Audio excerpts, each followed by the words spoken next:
नमस्कार दोस्तों, आप सभी लोगों का स्वागत है आप सबके अपने इस चैनल बीपीएससी उत्कर्ष पे। तो दोस्तों, आप सभी लोगों ने 70वीं बीपीएससी प्रीलिम्स की परीक्षा दे दी। हालांकि वो परीक्षा अपने आप में एक क्या ही कहा जाए, आप सबको पता है।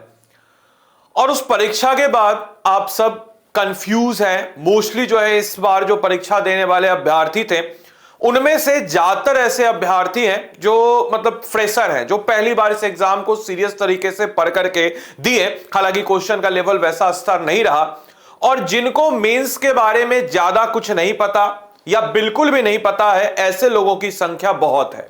तो यह वीडियो उनके लिए है जिनको मेंस का कुछ भी नहीं आता है, यह भी नहीं पता कि मेंस में सिलेबस क्या है, यह भी नहीं पता मेंस कितने नंबर का होता है। बस जस्ट फॉर 2-3 महीने, 4 महीने, 5 महीने की तैयारी के बाद उन्होंने मेहनत की, और प्रीलिम्स में अगर आपका स्कोर 80-85 के आसपास से अगर ऊपर आ रहा है, then you should try for a mains. और वैसे भी अगर मान के चलिए आपका मेंस से आप बहुत पीछे भी हैं, आपका 50-55 नंबर भी आ रहा है, तब भी आपको मेंस की तैयारी करनी चाहिए। पूछेगा क्यों?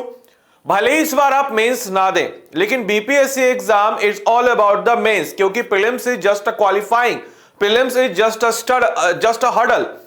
आप कभी ना कभी मेंस तो दीजिएगा ही, और अभी से आप प्रीलिम्स की थोड़ी तैयारी कीजिएगा 6 महीने, 7 महीने, 8 महीने। अगर लेटर सपोज इमेजिन कीजिए कि 71वीं बीपीएससी प्रीलिम जो आपका 30 सितंबर को शेड्यूल मान के चलिए होता है, तो अभी से आप 9 महीने भाई प्रीलिम्स की तैयारी कीजिएगा। 9 महीने की प्रीलिम्स की तैयारी होती है, तो at least you should prepare for mains. और मेंस के प्रिपेयर के लिए आपको यह वीडियो बहुत ही लाभदायक होगा, क्योंकि मैं आपको बताऊंगा कि आखिर कौन कौन से टॉपिक्स हैं जिन टॉपिक्स को आपको कर लेने पे आपका मेंस क्लियर होगा। फॉर दोज स्टूडेंट जिनको नहीं पता कि मेंस में क्या होता है, मैं आपको 2 सेकंड लेकर के बताना चाहूंगा कि दोस्तों, जो आपका मेंस का परीक्षा होता है, मेंस की जो परीक्षा होती है 900 मार्क्स की होती है। याद रखिएगा, 900 मार्क्स, ये आपका कैलकुलेटिंग मार्क्स होता है, जिसमें से हम 3 जो मैं बेसिकली काउंटिंग वाले मार्क्स है सिर्फ उन्हीं को ऐड कर रहा। मैं इसमें क्वालिफाइंग वालों को ऐड नहीं कर रहा, जैसे जनरल हिंदी है, जैसे आपका ऑप्शनल है, दे आर द क्वालिफाइंग, मैं उसको ऐड नहीं कर रहा। मैं बात कर रहा हूं मेंस की जो 900 मार्क्स की आपकी होगी, सिविल सर्विस एग्जाम की बात मैं कर रहा, जो बीपीएससी सीएससी एग्जाम है, सीडीपीओ और ऑडिटर वाले की बात मैं नहीं कर रहा, या फाइनेंशियल सर्विस की। इसमें आपका एक होता है जीएस1, हालांकि उसके लिए भी जीएस1 और जीएस2 तो सेम ही होना है, जीएस1 और जीएस2। और एक होता है एसए, याद रखिएगा, 300 मार्क्स का एसए, 300 मार्क्स का जीएस2 एंड 300 मार्क्स का जीएस1। एक पेपर होता है जिसको हम कहते हैं हिंदी लैंग्वेज का paper, it is just a qualifying, you have to just qualify the thing. और दूसरा होता है ऑप्शनल। ऑप्शनल जो भी सब्जेक्ट आप चुनिए, इसमें भी आपको जस्ट क्वालिफाइंग करना होता है। You don't have to bother about ज्यादा कि हाँ भाई बहुत पढ़ना है ऑप्शनल के लिए, जस्ट क्वालिफाई करना है, क्वालिफाइंग इन नेचर है बीपीएससी में।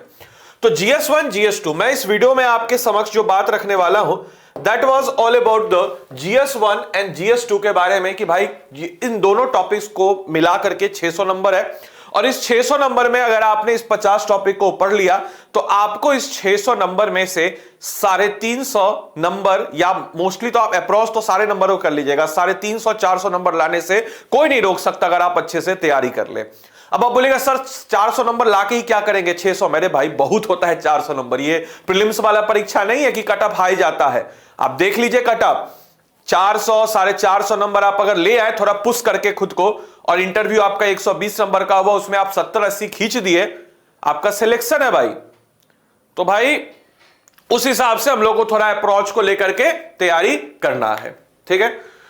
तो आइए अब हम लोग जरा समझते हैं इस टॉपिक को कि जीएस1 जीएस2 की बात अगर हम करते हैं, क्योंकि भाई ये भी तो है ना, तो भाई मोस्टली 400 नंबर बहुत अच्छा नंबर माना जाएगा, ठीक। तो आइए अब हम 50 जो टॉपिक्स हैं उसकी बात करते हैं एक एक करके। सबसे पहले हम बात करते हैं जीएस1 का एक बहुत ही इंपॉर्टेंट टॉपिक है, जिसका हम जीएस1 का सेक्शन 1 जिसको हम कहते हैं, that was basically art and culture का पोर्शन एंड हिस्ट्री का पोर्शन।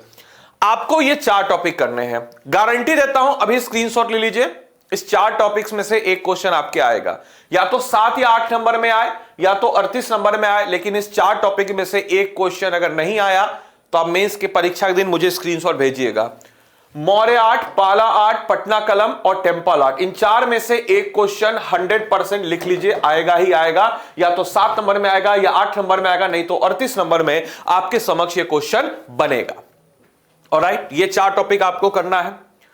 इसके बाद हिस्ट्री वाले टॉपिक में संथाल मुंडा, इस दोनों में से, या फिर हम यूं कह सकते हैं कि ये 4 जो टॉपिक आप देख रहे हैं, इन 4 टॉपिक्स में से एक टॉपिक या हो सकता है 2 टॉपिक, मिनिमम 1 और मैक्सिमम 2 टॉपिक आपके एग्जाम में आने ही आने हैं। 100% लिख लीजिए। संथाल विद्रोह, मुंडा विद्रोह, या तो संथाल नहीं तो मुंडा, दोनों में से कोई एक आएगा, या इन चारों में से कोई एक या 2 टॉपिक। 1857 रिवॉल्ट से क्वेश्चन 90% चांस से आएगा। 19वीं और 20वीं शताब्दी के जो किसान आंदोलन है वहां से क्वेश्चन आएगा। 19वीं और 20वीं शताब्दी किसान आंदोलन में बेसिकली अंतर था। 19वीं शताब्दी के किसान आंदोलन अनऑर्गेनाइज थे, लीडरलेस थे। 20वीं शताब्दी के किसान आंदोलन लीडर के साथ थे। इन the context of Swami Sahajanand, इसको आपको करके जाना है। इसके अलावा इसमें से एक क्वेश्चन लिख लीजिए आएगा, या तो रेगुलेटिंग एक्ट जो कॉन्स्टिट्यूशनल डेवलपमेंट यानी कि संवैधानिक विकास हुआ अंग्रेजों के समय, या तो रेगुलेटिंग एक्ट 1773, या तो चार्टर एक्ट 1813, 1833, या भारत सरकार अधिनियम 1909, 1919 और 1935। यहां से आपके क्वेश्चन 100% बनने हैं। इसके अलावा भारत में राष्ट्रवाद का उदय in the context of formation of Indian National Congress, भारतीय राष्ट्रीय कांग्रेस की स्थापना और भारत में राष्ट्रवाद का उदय, यहां से क्वेश्चन आपका बनना है। साथ ही साथ चंपारण सत्याग्रह और असहयोग आंदोलन बिहार के कॉन्टेक्स्ट में, सविनय अवज्ञा आंदोलन और बिहार के कॉन्टेक्स्ट में, क्विट इंडिया मूवमेंट बिहार के कॉन्टेक्स्ट में, आजाद दस्ता जो कि जयप्रकाश नारायण और बिहार में, और जैसे ध्रुव दल बिहार में बना, सियाराम दल बना, तो बिहार के कॉन्टेक्स्ट में आपको इसको पढ़ते हुए चलना है। इसके अलावा सबका एक नोट्स तैयार कर लीजिए आप, थोड़ा सबका एक बार देख करके आप यूट्यूब से या कहीं से या नोट से कहीं ना कहीं से सारे टॉपिक्स को देख करके अपना एक नेट से इंटरनेट से एक नोट्स तैयार कर लीजिए। और एक 50 टॉपिक को आप अगर नोट्स तैयार कर लिए, कोई नहीं आपको रोक सकता है मेंस में अच्छे नंबर लाने से।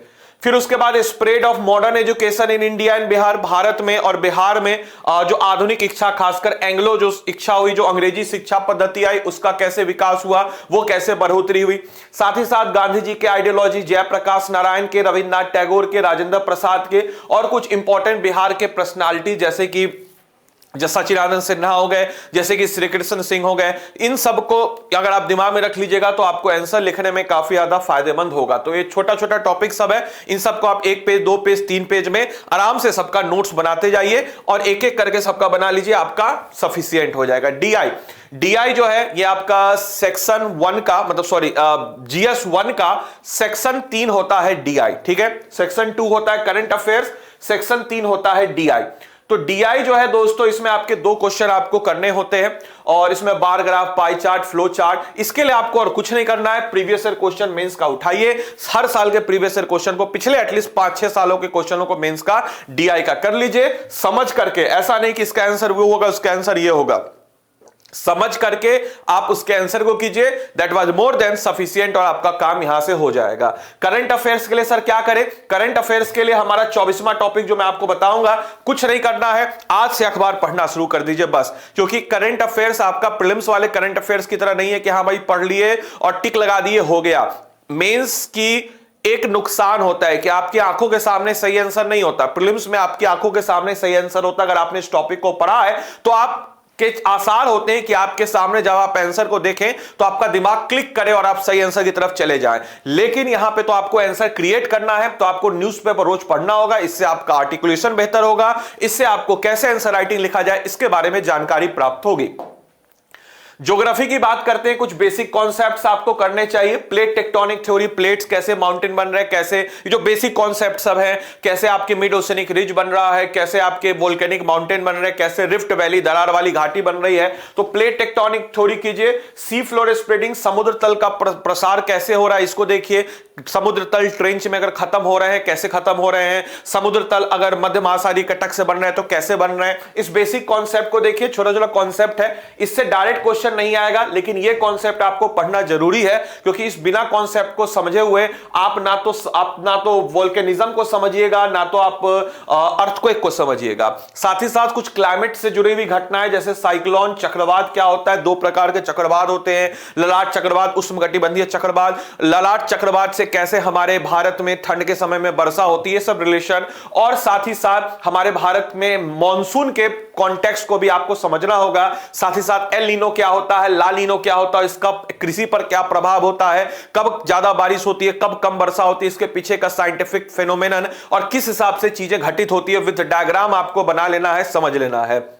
इसके बाद हमारे भारत का फिजियोग्राफी, हमारे भारत में पहाड़ है, पठार है, मैदान है, या फिर अन्य तरह तरह की जो चीजें हैं, चाहे रेगिस्तान है, चाहे आपका ईस्टर्न कोस्ट हो, वेस्टर्न कोस्ट हो, ईस्टर्न घाट हो, वेस्टर्न घाट हो, इन सब के कॉन्टेक्स्ट में आपको, और साथ ही साथ बिहार का जो फिजियोग्राफी है, जैसे बिहार की बात हम करते हैं, यहां पे पहाड़ है, बीच में मैदान है, यहां पे पठार है, तो इन सारे पहलुओं को आपको देखते हुए आगे बढ़िएगा। तो फिजियोग्राफी ऑफ इंडिया, और इसके आगे हम लिख देंगे physiography of India and Bihar, इन दोनों के कॉन्टेक्स्ट को अगर आप कर लीजिएगा तो ज्योग्राफी का आपका जो मामला है वो फिट हो जाएगा।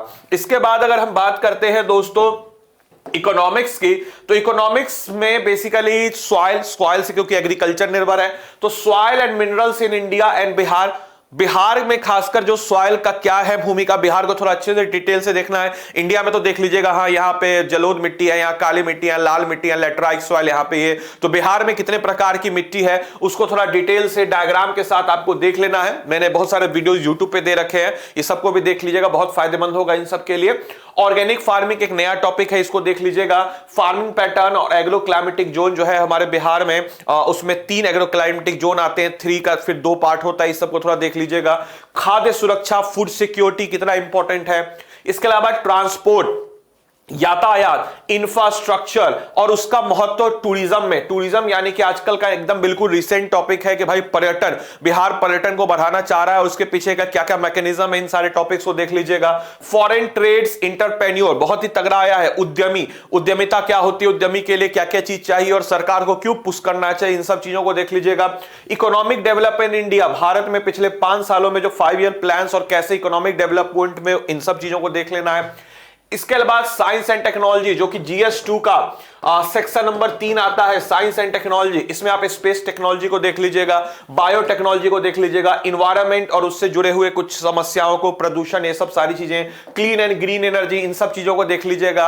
आजकल जो आपके बायोटेक्नोलॉजी से किस प्रकार की चीजें होती है, स्पेस टेक्नोलॉजी, ये जो कुछ कुछ नए नए टॉपिक्स हैं, इन सब चीजों को, सस्टेनेबल डेवलपमेंट गोल कैसे साइंस एंड टेक्नोलॉजी मदद कर सकता है उसमें, इन सारे पहलुओं को देख लीजिएगा। देन उसके बाद हम पॉलिटी की बात करते हैं, ये हमारा है GS2 का सेक्शन 1 पॉलिटी, और बहुत ही डायनामिक टॉपिक है, इसमें बच्चे फंसते हैं। इन सब टॉपिक्स को आपको देखना है। प्रियम्बल को देख लीजिएगा, एक नोट्स तैयार कर लीजिएगा। फंडामेंटल राइट्स को देख लीजिएगा, DPSP को देख लीजिएगा, directive principle of state policy, fundamental duties को देख लीजिएगा, पार्लियामेंट्री सिस्टम को देख लीजिएगा, हमारे यहाँ किस प्रकार से पार्लियामेंट्री सिस्टम होता है, राज्यसभा, लोकसभा, प्रेसिडेंट का क्या रोल होता है, स्टेट लेजिस्लेचर भी हमारे यहाँ, लेजिस्लेटिव असेंबली भी है, लेजिस्लेटिव काउंसिल भी है, गवर्नर है, तो किस प्रकार से चीजें होती है, पैटर्न को देख लीजिएगा।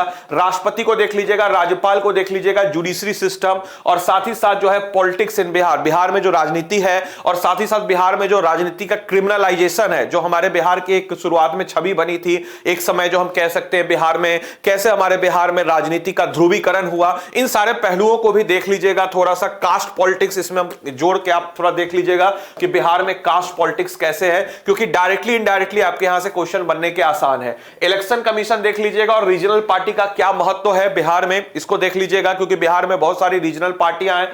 बिहार में पंचायती राज भारत में, और बिहार में क्या कॉन्टेस्ट है, बिहार क्योंकि पहला राज्य बना जो महिलाओं को 50% आरक्षण, इसके साथ बिहार इकलौता ऐसा राज्य जहां ग्राम कचहरी लगता है। इन सारे पहलुओं को, म्युनिसिपल और साथ ही साथ आपके नगर निगम और बिहार के कॉन्टेक्स्ट में क्या सिस्टम है, इन सारे पहलुओं को आप देख लीजिएगा। तो ये 50 टॉपिक अगर आप कर लेते हैं तो आसानी से आप ठीक ठाक स्कोर अपने मेंस आंसर राइटिंग में कर लेंगे। इसके अलावा भाई कुछ ऐसे बच्चे भी होंगे जिनको गाइडेंस की जरूरत होगी, तो भाई उत्कर्ष के ऐप पे आपके लिए मेंस का एक शानदार कोर्स है। क्या है मेंस का एक शानदार कोर्स? तो अगर आप उत्कर्ष क्लासेस के साथ तैयारी करना चाहते हैं मेंस की, तो भाई मेंस के लिए आपको क्या करना होगा, तो आप सभी लोग को बताते चले कि आप लोग को जाना होगा उत्कर्ष के ऐप पे। उत्कर्ष के ऐप पे जाने के बाद आपको वहां पे सिलेक्ट करना होगा अपना नाम, नंबर, जो भी चीजें सबको डाल दीजिएगा, मेल आईडी। वहां पे आप बिहार के सेगमेंट को सिलेक्ट कीजिएगा।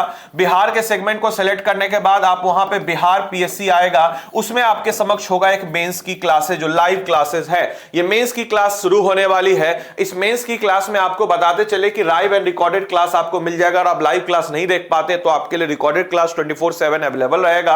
रेगुलर आंसर राइटिंग एनालिसिस आपका होगा कि आप कैसे आंसर लिख रहे हैं। 200 प्लस आवर्स की लाइव क्लासेस होगी। साथ ही साथ 2 से 4 लेक्चर्स जो है हर रोज हम आपको प्रोवाइड कराएंगे। और ये हमारा पैटर्न होगा। ये सारे टॉपिक्स जो मैंने बताए लाभदायक होगा। और ये सब कुछ कितने में? तो ये सब कुछ आपको 4500 रुपए में मिल जाएगा उत्कर्ष के ऐप पे। तो जल्द से जल्द जाइए और खुद को इनरोल कीजिए हमारे इस कोर्स के साथ। तो उम्मीद करते हैं सेशन अच्छा लगा हो। अपने दोस्तों के साथ जरूर इस सेशन को शेयर कीजिएगा। Thank you and thanks for watching this session.